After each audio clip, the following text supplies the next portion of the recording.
Hello friends, welcome back to my YouTube channel. आज हम एक नए टॉपिक के साथ मिल रहे हैं। तो आज का हमारा जो टॉपिक है वो है ड्रग्स से रिलेटेड। और ड्रग्स से रिलेटेड ये क्वेश्चन एग्ज़ाम में आते हैं। तो अभी आपके जब तक जून में एग्ज़ाम है और हम बहुत इम्पोर्टेंट जितने भी क्वेश्चंस हैं तो वो सारे हम क्या करेंगे, स्टडी कर लेंगे जब तक एग्ज़ाम नहीं हो रहे। ओके। और आप क्या करो ना, जितने भी इम्पोर्टेंट क्वेश्चंस बताए जा रहे हैं उनको एक कॉपी में करो एंड हम स्टार्ट करते हैं। यहाँ पे देखो, क्वेश्चन में ड्रग्स के बारे में बताया जाएगा। ओके। और डिफरेंट टाइप से ड्रग्स आपको मिलेंगे और ये आप याद कर लेना, बिकॉज आप जब तक स्टडी करोगे तब तक ये काम आने वाले हैं। तो यहाँ पे देखो दिया है different system of medicine, allopathy and AYUSH. So आपने पढ़ा होगा आयुष का जो मेडिसिन होता है, आयुर्वेदा, योगा, यूनानी एंड सिद्धा होम्योपैथी। सो एलोपैथी देखो क्या है, एलोपैथी वर्ड का मीनिंग क्या है यहाँ पे देखो दिया है, यह अंग्रेजी दवाइयों पर आधारित चिकित्सा है। जो एलोपैथी है ना वो एक अंग्रेजी दवा पे क्या है, बेस है उसका। ठीक है, आपने सुना होगा, आप कभी भी मेडिसिन अगर फीवर के लिए पीसीएम ले रहे हो वो सारी जितनी भी मेडिसिन होती हैं वो होती हैं अंग्रेजियों की। तो इसका इफेक्ट जल्दी तो होता है, रोगी को दवाई लेते ही जल्दी आराम मिलता है। तो जितनी भी हमें मेडिसिन लेते हैं ना, अगर पेन हुआ किसी को तो पेन की मेडिसिन ले लिया, एनाल्जेसिक ले लिया, वो पेन जल्दी रिलीव हो जाता है। एंड बाद में क्या करता है वो दूसरी कोई डिजीज़ कंडीशन के रूप में क्या होता है, अपीयर होता है। ओके। हम देखते हैं क्लासिफिकेशन ऑफ ड्रग की क्या क्लासिफिकेशन होती है। ओके। एंड यहाँ पे देखो दिया है दवाइयों को कई प्रकार से वर्गीकृत किया जा सकता है। आपको मैंने बताया कि क्लासिफिकेशन से ही आपको समझ में आ गया होगा। यहाँ पे ड्रग्स को क्लासिफाई किया गया, डिफरेंट टाइप के ड्रग्स मिलेंगे, उनके यूजेस आपको देखने के मिलेंगे, एक्शंस क्या होते हैं एंड साइड इफेक्ट्स क्या होते हैं। ओके। वो यहाँ पे साइड इफ़ेक्ट नहीं है, ओनली मेडिसिन नेम है और यूजेस हैं कि किस डिजीज़ कंडीशंस में कौन सी मेडिसिन यूज़ होती हैं। स्टार्ट। यहाँ पे देखो फर्स्ट जो है ना वो है एंटीपायरेटिक। एंटीपायरेटिक का मतलब होता है फीवर। आपने फीवर में नाम सुना होगा पायरेक्सिया। ओके। तो मेडिकल जो स्टूडेंट्स होते हैं तो उनमें ये फीवर को पायरेक्सिया पढ़ा जाता है, बोला नहीं जाता, मतलब पढ़ा जाता है। आप बोल भी सकते हो बट कोई नहीं बोलता। एंड ये मेडिकल टर्म है पायरेक्सिया। आप नॉर्मली फीवर भी बोल सकते हो। और फीवर जब ज़्यादा होता है तो उसे हाइपर पायरेक्सिया बोलते हैं एंड कम होता है तो हाइपोपायरेक्सिया। ओके। तो देखो एंटीपायरेटिक जब फीवर होता है ना तो फीवर को ठीक करने के लिए एंटीपायरेटिक मेडिसिन का हम यूज़ करते हैं। ओके। तो फॉर एग्जांपल के लिए आपका पीसीएम आ जाएगा, पैरासीटामोल। ओके। आपने देखा होगा कि जब टेम्परेचर हमारा हाई होता है तो हम पीसीएम लेते हैं। पीसीएम से क्या होती है, जो टेम्परेचर होती है थोड़ा डाउन हो जाता है। ओके। एंड सेकेंड है हमारा एनेस्थेटिक्स। एनेस्थेटिक्स का आपने नाम सुना होगा। तो यहाँ पे देखो मैंने हिंदी में भी बताया है, ये हिंदी में आपके लिए ही प्रिपेयर किया गया है। एंड ये देखो निश्चयनकारी होता है। ओके। एंड दवाई जो बेहोश करने के लिए दिया जाता है, जैसे कि ईथर फॉर जाइलोकेन दिया जाता है। अनकॉन्शियस मतलब कि अगर एनेस्थेटिक है, किसी को बेहोश करनी है, मतलब मेडिसिन देनी है, तो इस कंडीशंस में क्या करते हैं, जाइलोकेन दे देते हैं। ओके। एनाल्जेसिक देखो, एनाल्जेसिक का मतलब होता है पेन किलर आप बोल सकते हो, दर्द निवारक बोल सकते हो। मतलब कि पेन को रिलीव करने के लिए जो मेडिसिन प्रोवाइड की जाती है तो उसको हम एनाल्जेसिक बोलते हैं। तो फॉर एग्जांपल आपका एनाल्जेसिक में आपका आ जाएगा, टैबलेट्स में आ जाएगा, डाइक्लोफिनेक आ जाएगा, डायनापार आ जाएगा, इंजेक्शंस में जो कि पेन किलर होता है। ओके। और आपका जो पीसीएम है ना, पीसीएम भी एक तरह का पेन किलर है जो कि क्या करता है, पेन को रिलीव करता है। ओके। एंड फोर्थ नंबर देखो दिया है हेलिमेंटिक एंड वर्मी फंगस। मतलब कि जब पेट में कीड़े हो जाते हैं ना तो उस कंडीशन में क्या देते हैं, मेडेंडेजोल पिपराजिन साइट्रेट, इस मेडिसिन को देते हैं ताकि जो पेट की कीड़ी हो वो नष्ट हो जाए। फ्रेंड्स आपको यहाँ तक समझ में आया हो, आई होप। लेट्स आगे बढ़ते हैं। यहाँ पे देखो दिया है एंटी इन्फ्लामेटरी ड्रग्स। आप अगर नर्सिंग के स्टूडेंट्स हो तो जो मेडिकल टर्म्स आ रहे हैं आई होप कि आपको समझ में आ रहा हो। इन्फ्लामेटरी का मतलब होता है किसी भी प्रकार का बॉडी में सूजन। तो एंटी इन्फ्लामेटरी हम क्या करते हैं, जो जहाँ भी इन्फ्लामेशन हुई है तो उस चीज़ को कम करने के लिए हम एंटी इन्फ्लामेटरी ड्रग्स देते हैं।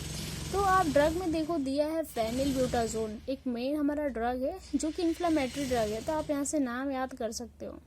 6 नंबर देखो दिया है एंटीडोज। एंटीडोज का मतलब होता है विषनाशक, जो विष को क्या करता है, कम करता है। ओके, तो उस कंडीशंस में हम एंटीडोज देते हैं। 7 नंबर देखो दिया है एंटी इन्फेक्टिव ड्रग्स है, ये सूक्ष्म जीवों की वृद्धि को रोकने के लिए, जितने भी बैक्टीरिया अगर ग्रोथ कर रही है ना तो उस ग्रोथ को रोकने के लिए हम क्या करते हैं, एंटी इन्फेक्टिव ड्रग्स देते हैं। फॉर एग्जांपल यहाँ पे दिया है पेनिसिलिन। पेनिसिलिन एक आपका एंटीबायोटिक मेडिसिन है, तो आप याद रखना।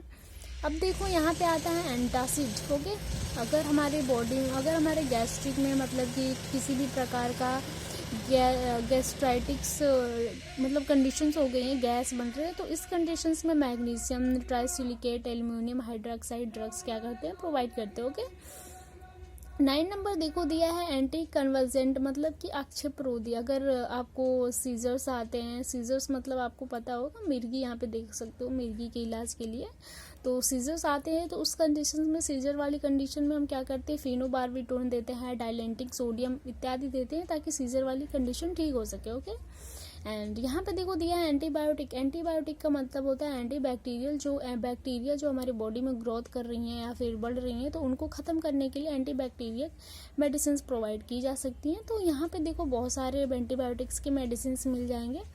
तो फर्स्ट मैं आपको बता दूँ, इसमें ऐड नहीं किया गया, आप चाहो तो यहाँ पे ऐड कर सकते हो। एक तो अमीकासिन है। ओके, अमीकासिन हो गया, एमॉक्सिलिन हो गया, मोनोशोप हो गए हैं। सो यहाँ पे देख सकते हो और भी दिया है टेट्रासाइक्लिन, पेनिसिलिन, एम्पिसिलिन दिया। ओके, ये सारे एंटीबायोटिक्स हैं जो किसी भी बैक्टीरिया को किल करने के लिए एंटीबैक्टीरियल मेडिसिन प्रोवाइड करते हैं। एंड 11 नंबर देखो दिया है हमारा ब्रॉड स्पेक्ट्रम। इसमें क्या होता है, जो जैविक सूक्ष्म जीवों की प्रजाति है ना उनको नष्ट करने के लिए देते हैं, जैसे कि tetracycline, chloromycetin, erythrocin. Okay, and 12 number है एंटी अस्थमैटिक्स। ओके, मतलब कि जो अस्थमा के पेशेंट्स हैं तो उनको उन पेशेंट को क्या करने हैं, अस्थमा से रिलीफ देने के लिए हम एंटी अस्थमैटिक्स ड्रग्स प्रोवाइड करते हैं। तो उस कंडीशंस में देखते हैं कौन सी मेडिसिन को प्रोवाइड करते हैं जो उनकी सांस लेने की नलिका होती है ना वो शिथिल हो जाती है, मतलब कि रिलैक्स हो जाती है। तो उस कंडीशन में सालब्यूटामोल देते हैं और थियाफाइन। सालब्यूटामोल आपको पता है कि किस प्रकार से देते हैं, आपने अगर हॉस्पिटल में ड्यूटी किया है तो एक प्रोसीजर, एक टाइप का आपने प्रोसीजर भी किया होगा। एंड 30 नंबर देखो वो दिया है एंटीसेप्टिक। एंटीसेप्टिक का मतलब होता है किसी प्रकार इन्फेक्शन को ख़त्म करने के लिए जो मेडिसिन देते हैं। ओके, एंड यहाँ पे देख सकते हो हिंदी में भी दिया गया है। तो फॉर एग्जाम्पल जो हमारा एग्जाम्पल्स है वो आयोडीन एंड डिटोली है। अब देखो यहाँ पे दिया है 14 नंबर में एंटीप्लाज्मोटिक। एंटीप्लाज्मोटिक का मतलब होता है अंकुचन रोधी, एक दवाई जो पेशी आकर्षण ऐंठनकारी पीड़ा को मुक्त कर सके। जो कॉन्ट्रैक्शन आपने सुना होगा, पेन होते हैं तो उनको क्या कर सकते हैं, उस पेन को ये ख़त्म करता है। एंटी एमेटिक्स का मतलब होता है अगर किसी पेशेंट को बार बार वॉमिट हो रही है, बार बार वॉमिटिंग हो रही है तो उस पेशेंट में क्या करते हैं, उस पेशेंट को एंटी एमेटिक्स प्रोवाइड प्रोवाइड कर सकते हैं। सो यहाँ पे देखो दिया है फिनोथायोजिन ग्रुप की मेडिसिन जितनी भी होती है वो आप क्या कर सकते हो, प्रोवाइड कर सकते हो। ओके, एंड नेक्स्ट है हमारा कोगुलेंट्स। कोगुलेंट्स का मतलब होता है स्कंदन। वे दवाइयाँ जो लीवर के फॉर्मेशन को बढ़ाकर रक्त का स्कंदन में सहायता करती है, जैसे एट्रोलेट, कोएटिन्स। तो कुछ ड्रग्स इसमें ऐसे हैं जो आपके लिए बहुत ही इम्पोर्टेंट हैं। ओके, एंड यहाँ पे देखो दिया है कॉर्टिकोस्टेरॉइड। कॉर्टिकोस्टेरॉइड ये हार्मोनल मेडिसिन हैं जो क्या करती हैं, एड्रिनल कॉर्टेक्स से निकलती हैं। तो यहाँ पे देखो दिया है glucocorticoids, minerals and adrenal corticoids, ये सारी हार्मोनल ड्रग्स हैं। अब देखो हमारा आता है 80 नंबर में डायोफॉर्मेटिक्स। ये क्या है, स्वेद कारक। वे दवाइयाँ जो संवेदन ग्रंथियों की क्रिया में वृद्धि कर देती हैं, जैसे कि हमारी जितनी भी वाइटल साइन है ना उनको क्या करते हैं, संवेदन ग्रंथियाँ, वाइटल साइन इसको आप बोल सकते हो सेंसेशन। ओके, तो पसीना क्रिएट करता है। ओके, पसीना उत्पन्न करता है। अब हमारा आता है 19 में देखते हैं कौन कौन सी मेडिसिन आ जाती हैं। यहाँ पे देखो दिया है डायूरेटिक्स। डायूरेटिक्स नाम से ही पता है कि ये क्या करता है, जो यूरिन होता है ना उसकी कैपेसिटी को ये बढ़ा देता है। सो इस कंडीशन में हम कौन कौन सी मेडिसिन देख सकते हैं, मेनिटोल एंड फ्रूशामाइड। फ्रूशामाइड लेसिक्स में आता है, ओके। और डायूरेटिक्स मेडिसिन है ना, हाइपरटेंशन वाले पेशेंट को प्रोवाइड करते हैं। अब देखो दिया है डिटर्जेंट्स, सफाई करने के लिए दिया जाती है। अमेटिक्स, देखो वे दवाई जो उल्टी को उत्पन्न करे, अमेटिक्स, तो अमेटिक्स दवा भी हम प्रोवाइड करते हैं, ओके। फॉर वो अमेटिक्स मेडिसिन, जैसे कि फॉर एग्जांपल किसी ने कुछ खा लिया, अगर उसे वॉमिट ना हो तो वो पॉइजनिंग हो सकती है, तो उस कंडीशन में अमेटिक्स दवा को हम क्या करते हैं, प्रोवाइड करते हैं। इमोलियंस में वे पदार्थ जो स्किन को क्या करे, सॉफ्ट रखे, तो उस कंडीशन में ऑइंटमेंट लगा देते हैं। हाइपोनोटिक्स, ये देखो जो हाइपोनोटिक्स है वो क्या करते हैं, नींद को लाने के लिए मेडिसिन देते हैं। सो जैसे कि एग्जांपल में दिया है सल्फोनिक यूरिया ग्रुप की मेडिसिन होती है, फॉर एग्जांपल एंसोनिन, ओके। एंड 14 नंबर देखो हमारा दिया है। 24 नंबर देखो दिया है हेमेटोनिक्स, मतलब का रक्तवर्धक, रक्त में जो एचबी होता है ना उस बढ़ाने वाली दवा है। सो एग्जांपल में देख सकते हो लोह वर्ण दिया है, हिपोटोग्लोबिन सिरप, हेमअप दिया है, okay. So friends, I hope कि आपको यहाँ तक समझ में आया। वो नीचे की जो मेडिसिन है आपके लिए उतनी इम्पोर्टेंस नहीं है, बट आई होप आप पढ़ लो। एंड देखो यहाँ पे दिया है नार्कोटिक्स, मतलब कि ये नशीली दवा होती है, ओके। एंड सेडेटिव, ये भी एक प्रकार का नशीली दवा है। सो इस टॉपिक में हमने ड्रग्स को कवर कर लिया। एंड फ्रेंड्स, ये आपके लिए काफ़ी हेल्पफुल है। सो आप इससे प्रॉपर नोट्स बनाओ। धन्यवाद दोस्तों।